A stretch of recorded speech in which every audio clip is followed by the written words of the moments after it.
What's going on, everybody? This is your man Larry, aka the American Brazilian, wishing everybody a boa tarde, or good evening. I guess you can say that. It's kind of good evening. It's 4 o'clock, just past 4:30, or 4:30 in Brazil.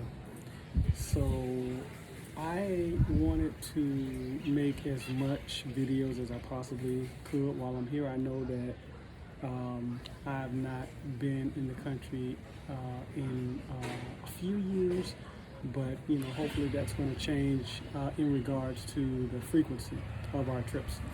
However, the video that I'm going to make now is something that I had mentioned on the last video, and that was simply some do's and don'ts that I personally discovered while traveling on my last trip as well as this one. And listen, I'm not saying anything brand new. It's YouTube is replete with videos of people giving brief descriptions, some personal, some crime percentage, of what to do and what not to do. And I also don't want to make this video sound judgmental, because I just happen to believe that sometimes people have the best intentions, and they are in company and they indulge in certain behaviors that increase the risk of or increase the risks of them becoming unfortunately a victim of some sort of crime. You have to understand, this is not your country. That being aside, if you're like me and you found a country that connects to you, that you just love, then you have to, even with that, you have to make sure that you carry yourself accordingly. Learn as much about the cultures in that particular location as you possibly can. Don't be afraid. Don't be weird. I feel like people who fear everything, they bring the very thing that they're fearing to them. So you don't want to do that. Now, that's just my belief. But I'll say this, and I also I've gained weight. I've been here 3 days, 4 days, and I've gained like 4 or 5 pounds. I kid you not. But it's all going to a good place. So I don't gain weight here. I gain weight here, and anyway, that's neither here nor there. Good food, healthy food, and a lot of walking. My choice, walking. Anyway, one of the things that I've learned is that you want to do your research on statistics, on crime statistics. Now, when you are an American and you are looking at our databases, I'm not saying you have to take it with a grain of salt, but you have to understand this: every report is not a conviction. I say again, every report is not a conviction. It's kind of like, and this is a poor analogy, but you'll understand, the person that reports being a victim of domestic abuse only not to show up in court, or only to have it discovered later that they were angry or upset at their significant other, so they wanted to teach them a lesson. But the report still stands. That report doesn't go away, and it also tends to lend to the actual percentage of reported domestic abuse, right? So every report is not something that actually occurs. It's just a report. Now, I'm not saying that you should dismiss it, but you take that, and then you look at what people in that particular location are saying.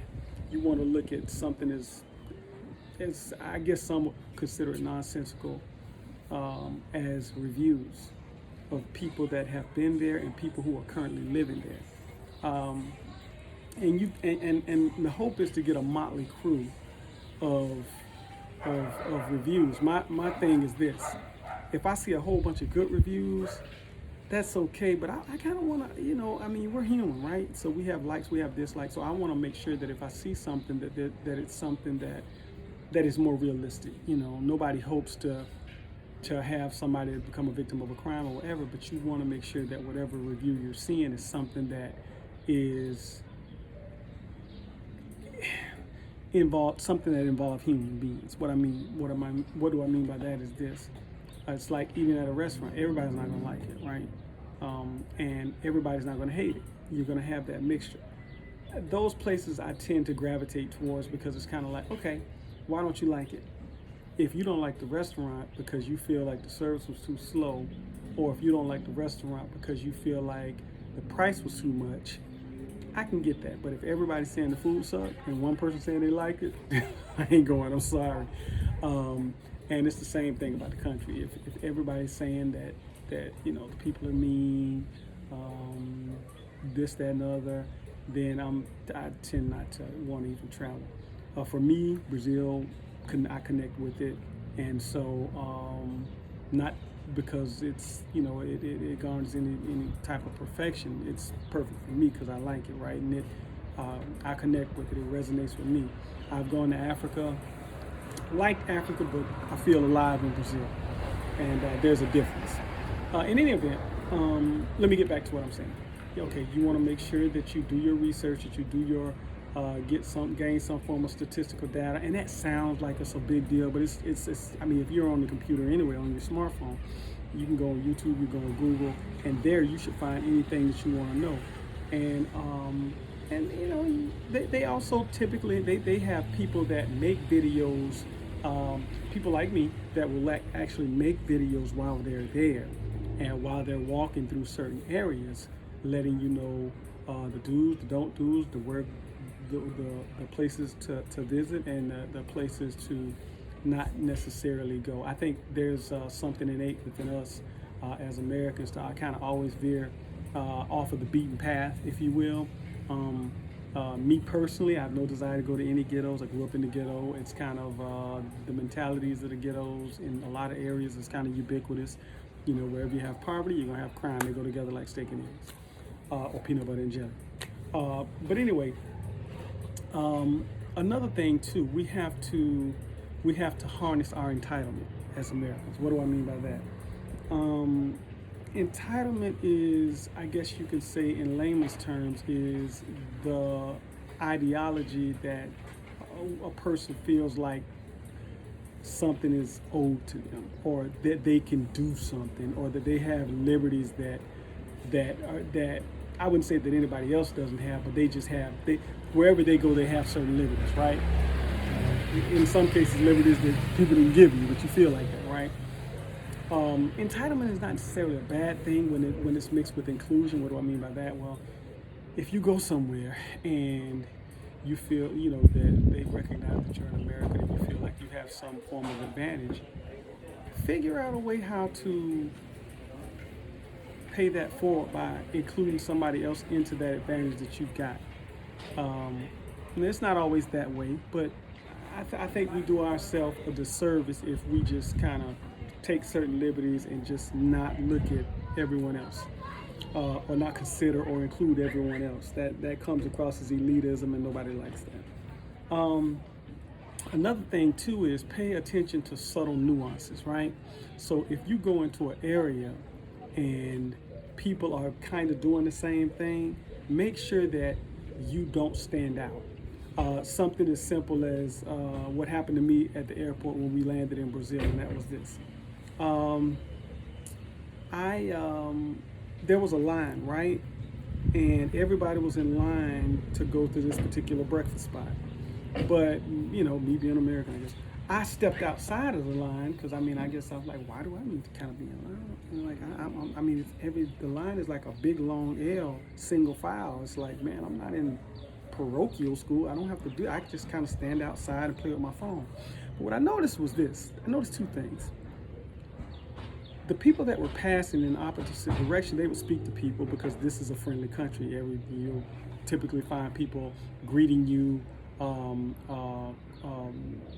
around like whatever time of day it is. If it's good morning, they'll say bom dia. If it's good afternoon, they'll say boa tarde. If they say good, if it's good afternoon, they'll say boa tarde. If it's good evening, they'll say boa noite. And they were greeting people, and you know, and so people were kind of looking at me like, you know, and I'm thinking to myself, why are they looking at me like that?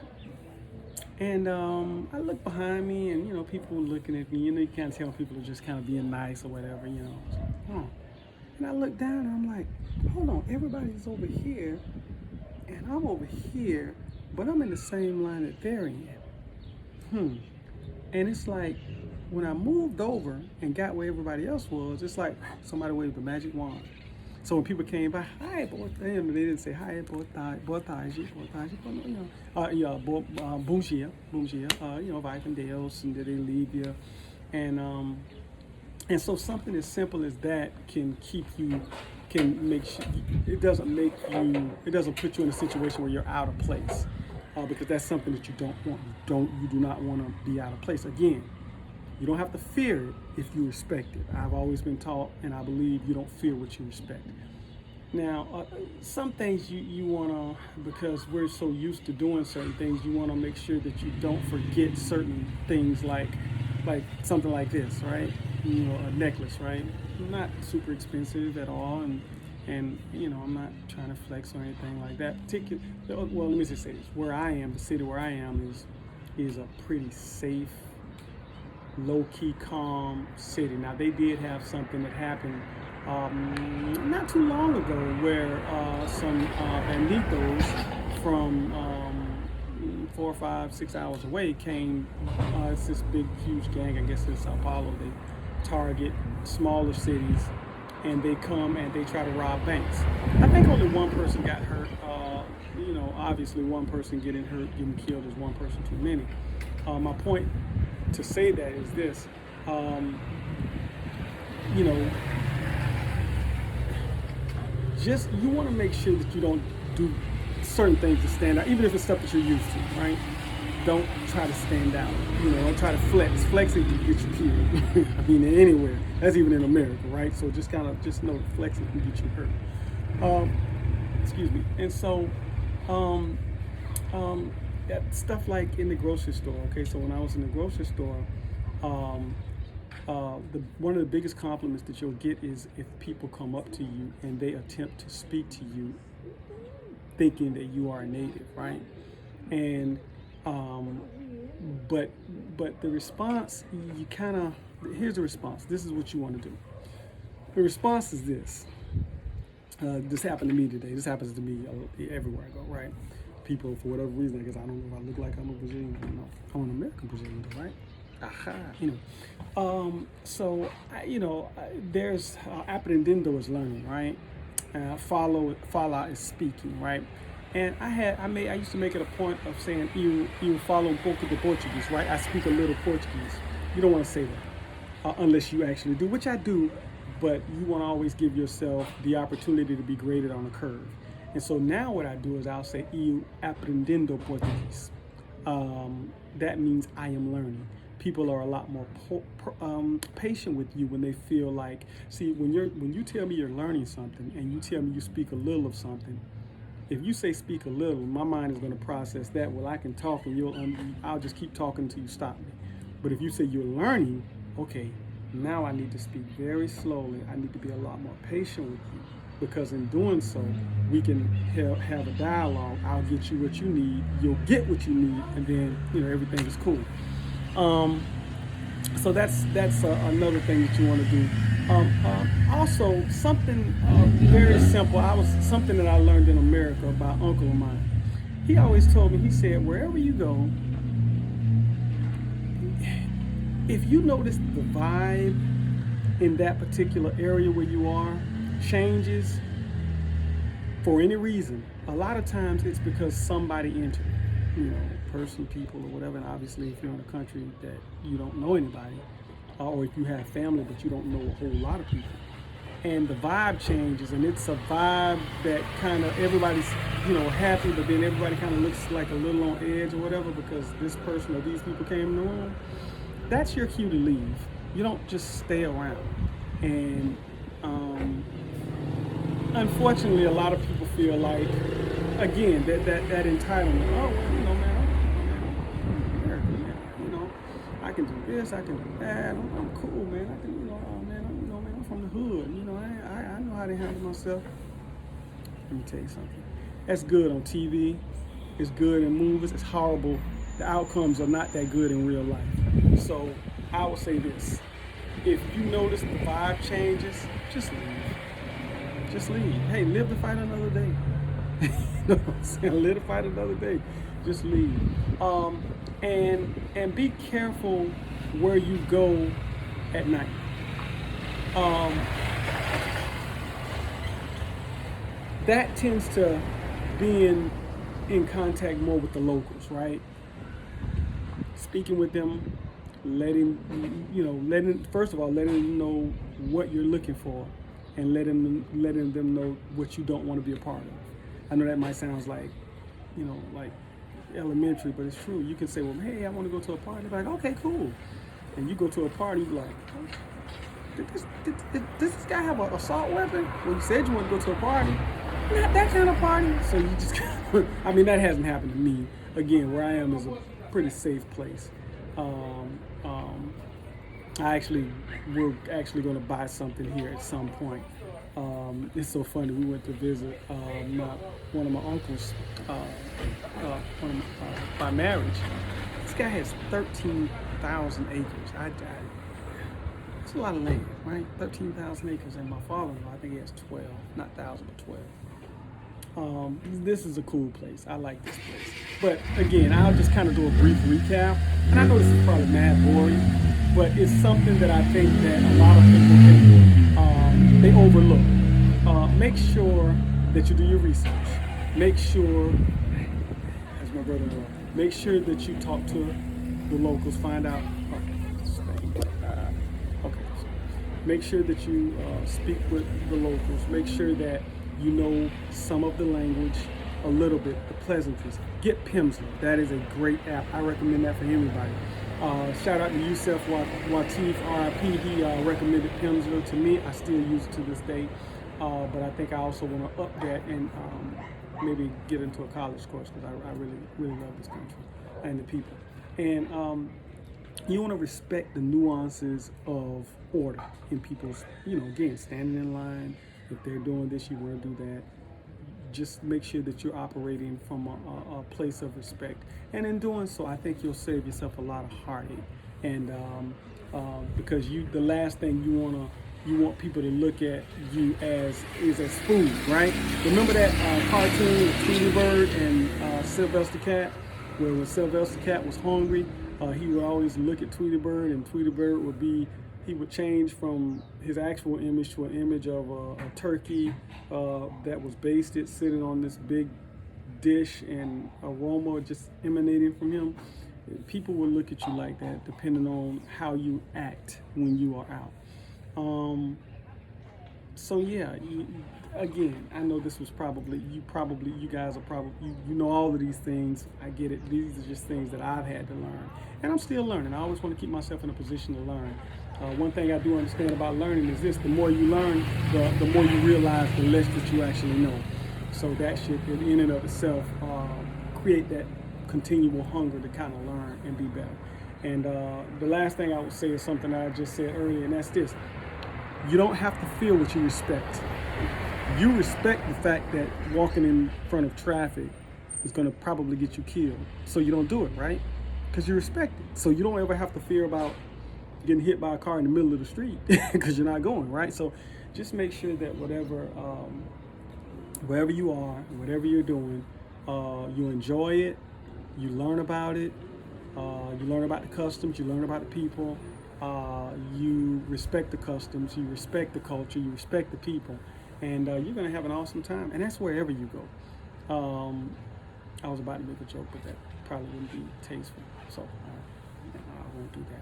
In any event, we're going to leave here. Today's my wife's birthday, and so we're going to leave here tonight, and we're going to go on another vacation while we're on vacation, and we're going to a city called Ubatuba.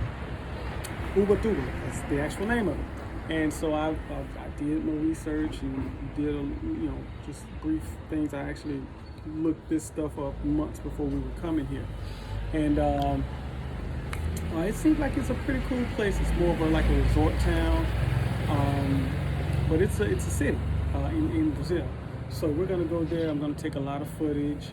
Just to let you guys know ahead of time. I ain't trying to check nobody out, but we'll be on the beach, and so I'm gonna take footage. Something that I've always wanted to do since I decided to actually start making videos under the banner of the moniker rather American Brazilian with my wife. So anyway, in event, love you guys. Até breve. See you soon. Boa tarde. Good afternoon. Boa noite. It's gonna be that soon. Good night. And tenham noite abençoada. You guys have a blessed night. Talk to you later.